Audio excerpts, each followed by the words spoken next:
What's up, Airsofters? If you clicked on this video hoping to see another M4, then I'm sorry.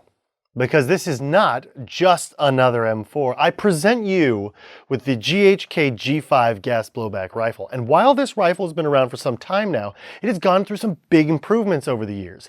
This lightweight, robust GBB is held in high regards by Airsofters the world over. The G5 comes in black and tan, and if you want a longer rifle for outdoor play, the tan one can be purchased with a pre-installed carbine conversion kit. This adds about 4 inches to the length of the G5 and a significant boost in FPS, which you'll see in a little bit. It's considerable. Starting at the muzzle, there is a very aggressive and cool looking flash hider on both models that comes right out of the box. Of course, this ships with an orange tip, but it has 14mm negative threads on the outer barrel. So I've gone and put one of our EMG tracer units on this one to really give it, honestly, a cooler look. And tracers, they're just the best things in the world. Everyone should be using them. And I think the G5 looks really cool with it. One of the first things this rifle gets right is the weight. This thing weighs almost nothing. And that's made possible by the DuPont high-strength polymer that makes up the majority of the G5. Very similar to Magpul plastics, this stuff is as sturdy as it is lightweight. And that's saying something. Typically, when you have a gas blowback, it'll be full metal and weigh at least twice as much as this. In fact, everything on this GBB rifle, except for the majority of the internal components that function the gas blowback system, are made of this DuPont polymer. Even the rails on the 3, 6, and 9 positions are polymer. The entire receiver and controls, such as your ambidextrous mag release and your ambidextrous fire selector, are also made of the same high-strength polymer.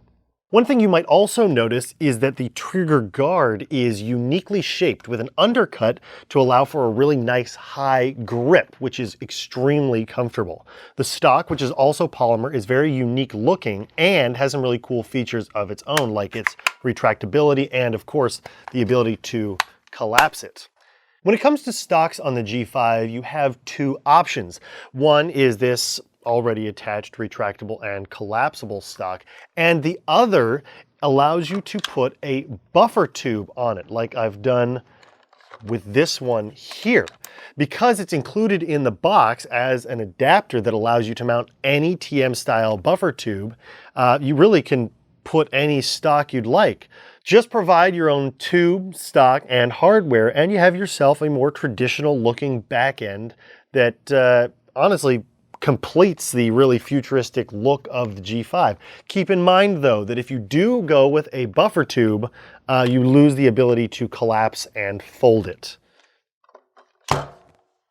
Another really cool feature about the G5 is the integrated flip-up front sight. It is adjustable and it hides away inside the rail, allowing you to actually attach things over top of it if you wanted. When up, it matches perfectly with the included set of rear backup irons, and together they offer a really nice sight picture. Plus, they're adjustable, which is absolutely necessary with backup irons. I always advocate for going with a sight like a Red Dot or an LPVO for your airsoft guns, like these 2 here. This is a T1 replica, and this is an NC Star Vism. Another nifty feature, which is also polymer, are you seeing the trend here? It's also polymer, is the charging handle.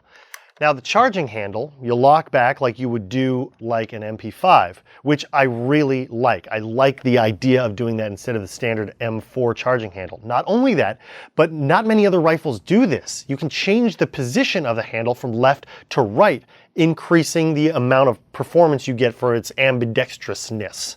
Now I know what you're thinking. You can lock it back like an MP5, so you must be able to HK slap this puppy like an MP5, right? I gotta say, don't do that. It's polymer, and it's the last thing you want to do is just break this off, because there really aren't a whole lot of replacements available. So take it from me, don't worry about the coolness factor, don't slap it. With that said, when you do have it locked back, when you have the rifle shouldered as you see outside, it's real easy to release this with your thumb and allow it to go forward. And that brings us to a major gripe I have about the G5. With all of its really cool styling and a really unique gas system, Unfortunately, that meant that hop-up adjustment was going to be difficult. In order to adjust the hop-up, you'll need a long tool of sorts, like a screwdriver, to turn the adjustment wheel inside here. It's not accessible any other way. It's not an insignificant complaint, but to be fair, there are other rifles and platforms out there that require a separate tool, be it an Allen key or a KWA proprietary wrench, so it's not unheard of. Just wish it was a little easier to access. Continuing with our polymer trend, the magazine for the G5 is polymer, or is wrapped in polymer, with metal internals, of course, to hold the gas pressure of green gas. They hold 40 rounds and are also lighter weight than other GBB M4 style mags I've used. Generally, they tend to be, pretty heavyweight because they're full metal. That means that carrying them around on your rig won't be as annoying as it would with heavier magazines. Now, if you shoot real ARs, I get it. When they're fully loaded, they're heavy, but this is Airsoft, and we're used to polymer mid-caps that don't weigh very much. Okay. Really, just about everything on the G5 has designed to be as lightweight as possible while still being sturdy enough to be fieldable. So if you're looking for a GBB rifle that doesn't slow you down, the GHK G5 might be the one for you. We'll take this out to the range in a minute, but first, we want to show you how it arrives in the box and take a peek at some of the internals and what makes the G5 such an interestingly unique gas blowback rifle. The G5 ships in some top-tier packaging. The styrofoam holds everything securely, protecting it from any belligerent delivery drivers. Inside the G5 is GHK's reputed gas system. Because there is no buffer tube, the recoil spring is included in the bolt assembly. Anyone familiar with GBB M4s will notice that the nozzle return spring is located on top of the nozzle, making it easier to replace or swap. On the back of the nozzle assembly, there are 2 O-rings. This should help with reliability and sealing, as well as some stability during cycling. The barrel and bucking are both standard TM AEG spec, meaning that you can replace it with any bucking or barrel for a standard AEG. But getting to them is a bit of a challenge. There are a plethora of screws that you need to get past to access the bucking and inner barrel. It's not all that hard, just not as easy as your standard AEG M4. The hop-up chamber is proprietary, and here's a closer look at how you would adjust the amount of hop. By using a small tool like a screwdriver, you can rotate the collar while the gun is assembled. The lower assembly is all polymer, except for the moving parts, which are metal. Notice the G5 lacks a bolt release, meaning you need to charge the handle to chamber a new round. Remember to do this when reloading. You can swap the collapsible stock out for the buffer tube adapter with the removal of a single pin, and the pistol grip can be swapped with just about any real steel grip out there. That's the benefit of being a gas platform. No motor. All right, guys, we are out on a bright and sunny day here at our outdoor testing facility. I've got my G5 loaded with green gas and 0.25 gram BBs. Drop my bolt, shoot some rounds.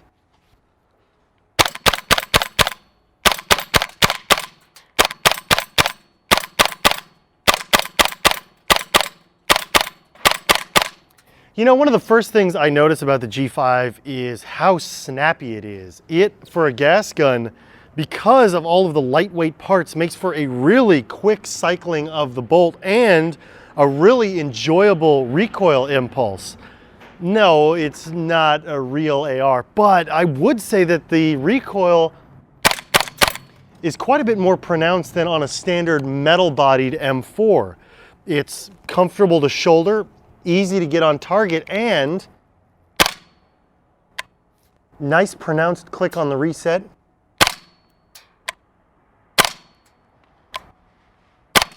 I wonder how quickly we can get shots off in succession in semi-auto. Unfortunately, it's not an AEG, so I've run out of rounds. Let's try it again.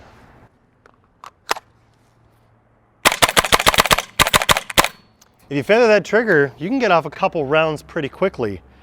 Let's see how it does on full auto.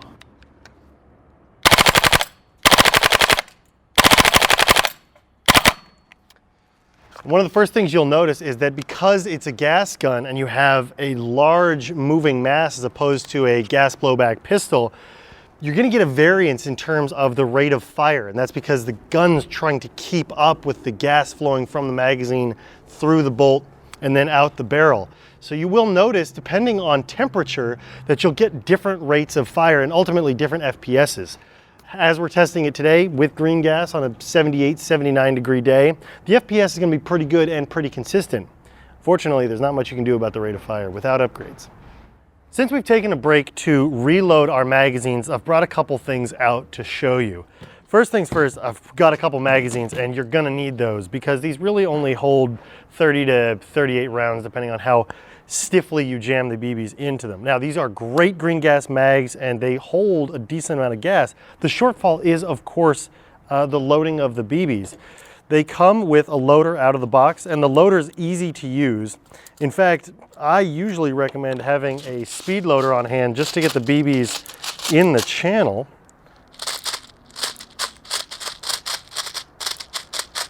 And then once I've got a couple in the channel, simply guide the reloading tab onto the speed loader and then press the BBs down into the magazine. And you'll have to do it twice or 3 times.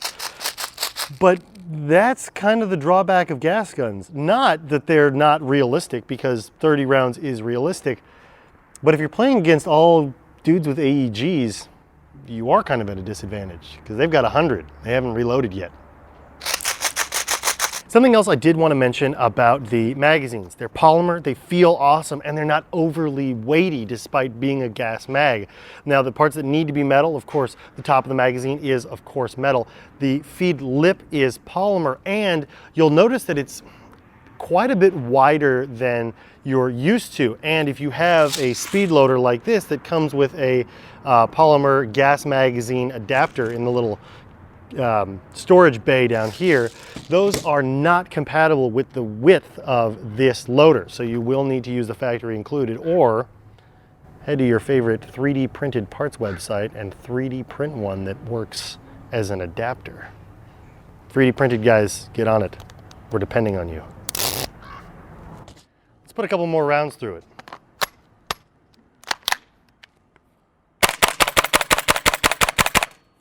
Ergonomically, this is going to feel right at home for a lot of AR shooters. It's got a pretty standard AR style pistol grip.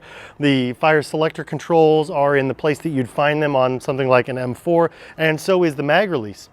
The ace in the hole for the G5 is that it's ambidextrous. The mag release is ambidextrous on both sides, as are the fire selector controls, and the charging handle can be switched from one side to the other. Speaking of the charging handle, something interesting is that this is kind of an amalgamation of different designs, and the charging handle is more akin to a roller lock, where retracting the charging handle and locking it in place opens the ejection port and opens the bolt and allows you to drop it to then go to town to fire.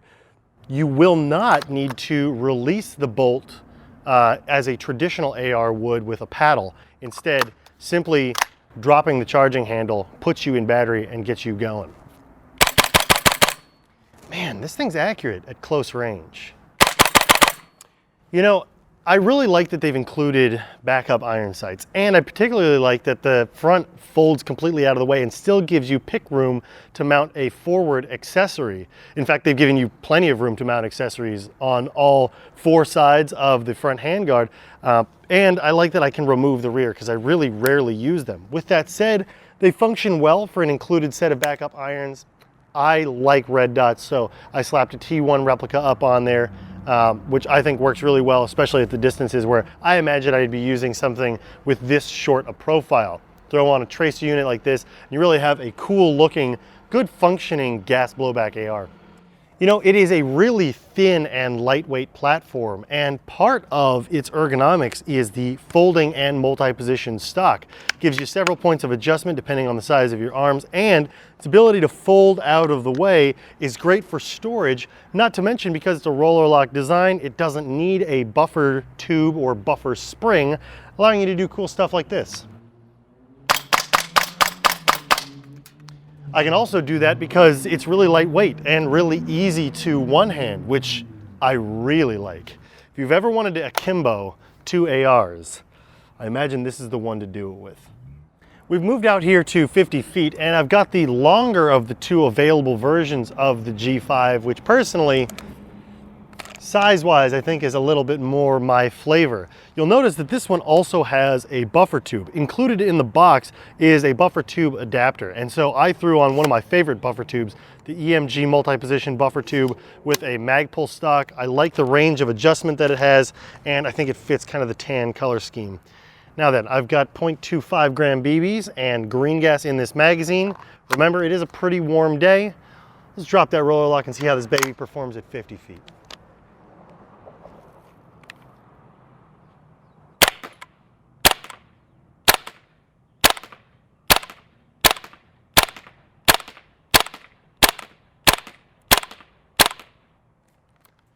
I think that's enough for a pretty good spread. Let's head on down and check it out.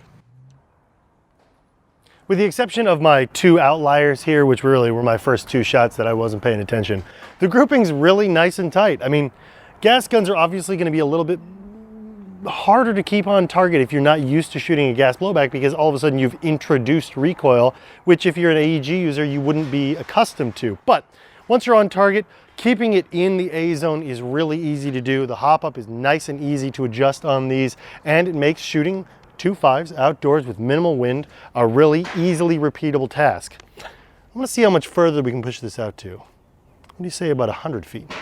Let's take a walk.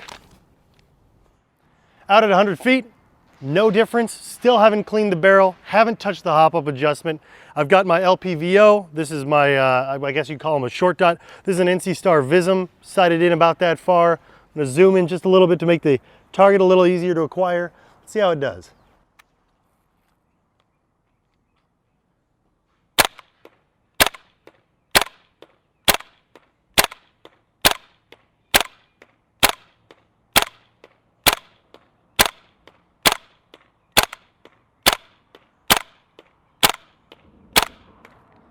Now this should be easier to tell because it looks like at 100 feet, our penetration into the cardboard isn't as far. So let's go and see the difference. As you can see, less penetration, makes this easier to determine which ones were our early shots and which ones were our later. But you'll notice that our spread grew. Of course, cleaning your barrel, of course, that can mean, tighter groupings. But at 100 feet, you're still within a body-sized target. I was out closer, outside the A range for a few more of my shots into the C and D range, which still, at 100 feet, you're still hitting a guy or lady or airsofter. So I'd say, really decent performance at the standard distances you'll be engaging people on the field. One of the nicer things about this system is because it's so lightweight, transitioning to different targets is really, really easy. And because of its really thin profile, not only does it feel more ergonomic, but again, aids in that transitioning from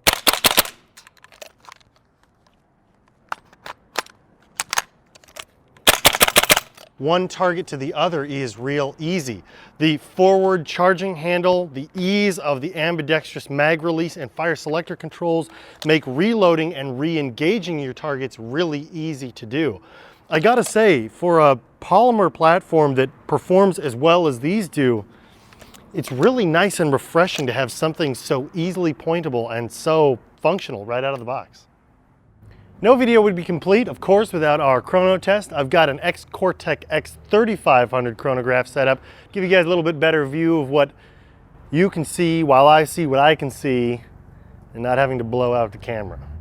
So, I've got 2 0 gram BBs loaded in the magazine with standard green gas, and I've let it warm up to temperature. So, let's see how it does.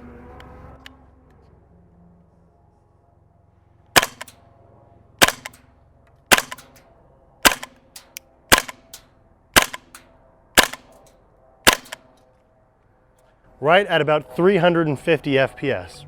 Once again, we've got 0.20 gram BBs and a magazine that's been allowed to warm up to ambient temperature. We've got the longer GHK G5. Roller locks. Let's see how it does on the chrono.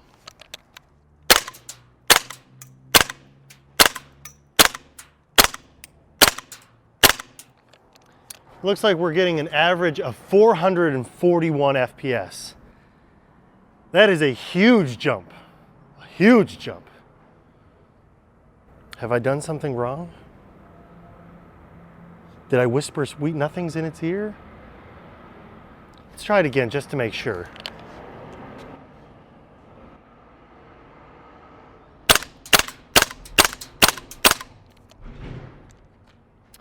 .430 FPS. Boy, that's a heck of an outdoor gun. I knew I liked this long one a little bit better. Full out of this thing too.